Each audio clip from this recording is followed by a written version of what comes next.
Na mpenzi mtazamaji wa chaneli yetu ya Ibada Halisi TV, tuko leo katika kanisa la EAGT Galilaya hapa Uyole jijini Mbeya, na hapa tumekuja kutaka kujua ratiba na taratibu za ibada za hapa huwa zinafanyikaje. Lakini kwa kipindi hiki maalum cha televisheni yetu ya Ibada Halisi TV, niko na mwalimu wa watoto ambaye anahusika na malezi ya watoto. Niko naye hapa, tuna mambo machache tuzungumza naye. Karibu mwalimu. Tukizungumza malezi ya watoto ama maadili ya watoto, tunazungumza nini? Ni kuwalea watoto katika tabia njema.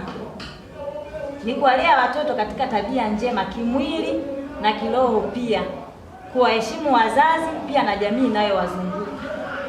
Asante, nimefurahi kwa kunijibu vizuri. Nimetamani nipate uzoefu wako kwenye eneo hilo la huduma ya malezi ya watoto.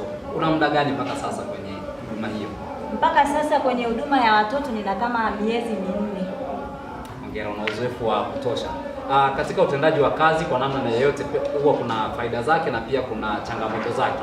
Labda ni changamoto gani ambazo unakutana nazo katika utumishi wako wa eneo hilo la watoto? Changamoto zangu ninazokutana nazo kama mwalimu wa watoto ni vile wazazi ambavyo wanawachelewesha watoto kufika ibadani. Hawafiki kwa wakati, wanafika kwa kuchelewa. Ndio changamoto ninazokutana nazo. Pia wanapopewa pesa huko za kutoa sadaka, watoto hawatoi zile pesa, wanaenda kununulia vitu. Kwa hiyo ndio changamoto hizo ninazopata kama mwalimu wa watoto. Pole sana, na nafikiri wazazi wanakusikia, wanaelewa nini ambacho unakiwasilisha. Labda faida ambayo unaipata kupitia watoto hawa ambao wewe kama mwalimu unawalea hapa kanisani, nini ambacho unajisikia vizuri pale ambapo watoto wanafanya vizuri, ama faida gani unaipata kwenye eneo lako hilo la utumishi? Faida ninayopata mimi kama mwalimu, napenda vile ninavyowafundisha watoto wawe wanaelewa. Nikiwapa kifungu, mtoto wao anashika kwa wakati, pia awe ananisikiliza mwalimu kile ninachoongea. Na mimi mwenyewe mwalimu ninafurahi kwamba nina watoto na wafundisha wanaelewa. Asante.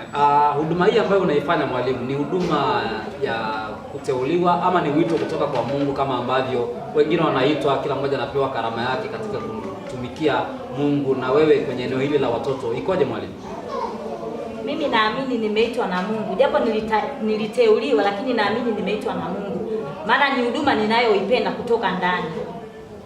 Labda kwa kumalizia mwalimu, unawaambia nini wazazi ambao wanakaa na watoto huko mtaani? Kuna wengine wako tu ni majumbani, hawaji kanisani, wengine wanatamani kuja, labda wazazi wamekuwa vikwazo, wanashindwa kufika ibadani, wanashindwa kupata maadili haya ambayo leo tumeyapata hapa kwako, kwa maana ya kuwalea watoto. Unawaambia nini wazazi wenzio? Naamini pia na wewe ni mzazi.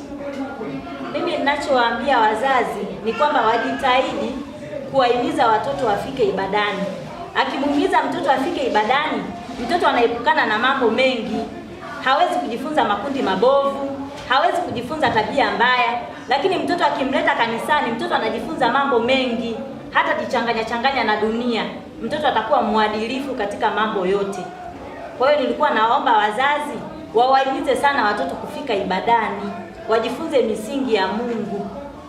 Asante. Labda sasa kwa kumalizia, wazazi wanaokufuatilia kwenye chaneli yetu ya Ibada Halisi TV wanatamani kujua mwalimu unapatikana wapi, kanisa letu liko wapi? Unaweza kutusaidia anwani, ukatueleza kanisa letu linaitwaje, linapatikana wapi, na mchungaji wa mahali hapa pia anaitwa nani?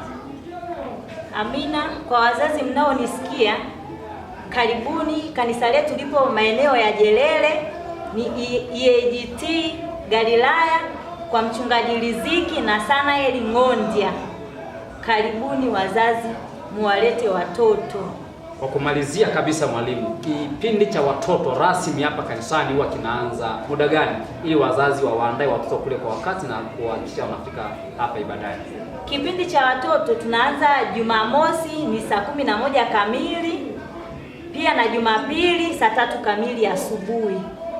Amen. Na mpenzi mtazamaji wa Ibada Halisi TV, nilikuwa na mwalimu wa watoto wa kanisa hili la EAGT Galilaya hapa Uyole jijini Mbeya, kwa mchungaji Riziki Ng'ondia. Ameeleza mambo mengi na faida nzuri za kuhakikisha watoto wetu tunawalea katika maadili mazuri na misingi mizuri ya kiroho, ili waweze kufanikiwa kiroho na kimwili.